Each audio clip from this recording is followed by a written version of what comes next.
Okay, this is Kyle with K-Debate, Chapter 3.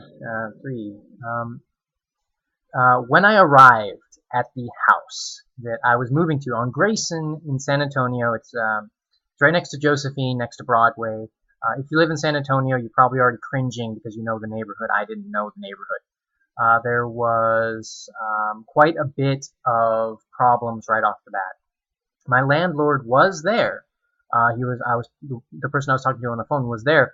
I did not know it was my landlord because he was drunk on the porch, very very drunk.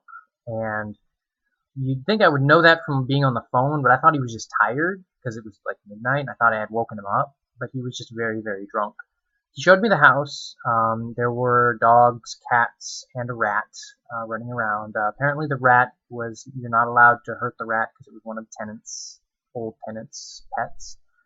Um, the laundry room was in the kitchen.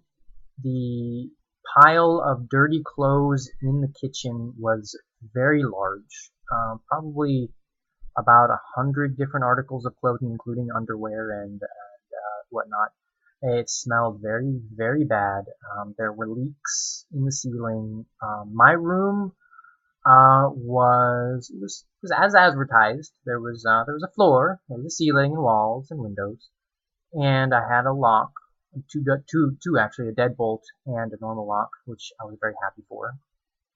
And it was terrifying actually because they had a futon that was very, very gross looking. I'm not trying to sound like I'm judging it, like, oh, this is below me. But no, it was stained all different colors. It was supposed to be black. And it had like white streaks and brown streaks and red and green. And it was like some stuff had been spilled on it a lot. Well, that's fine. But it smelled really badly. And the half a bottle of lube in the closet, half a bottle, made me very uneasy about sleeping on this mattress. I didn't know if I was going to get fleas or anything because there were animals with fleas in the house as well. And apparently, one of the people that had one of the pets was in that room, and there was a lot of. I ended up bug bombing the entire room several times because fleas did get in my room because they were everywhere, and I did not like that. But the landlord was he was a slumlord. He did not fix anything. He would not fix anything. He had people over for parties a lot, but he was mostly just sleeping with them. There was a lot of people in and out of the house that would just party and do nothing. They would just trash the house. People stole my food a lot. There was a lot of alcohol in the house. There was a lot of illegal drugs in the house. I found out there was a double homicide on the second floor the month previously to me moving in. They did not tell me. They told me that there was no illegal activities around the house. That's why I thought it was the only place to move. My landlord was on drugs. Most of the tenants there were either on drugs or okay with drugs. There was a situation with somebody threatening to kill other people with a shotgun while I was there.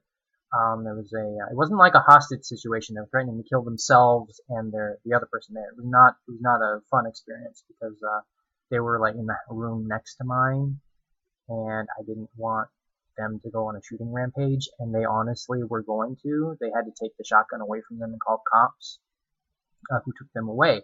So it was that kind of situation. It was very unstable. I was harassed a lot by the other tenants because I was not a partier. I was not somebody that they could hang out with, and I did not want to hang out with. I was looking for a job.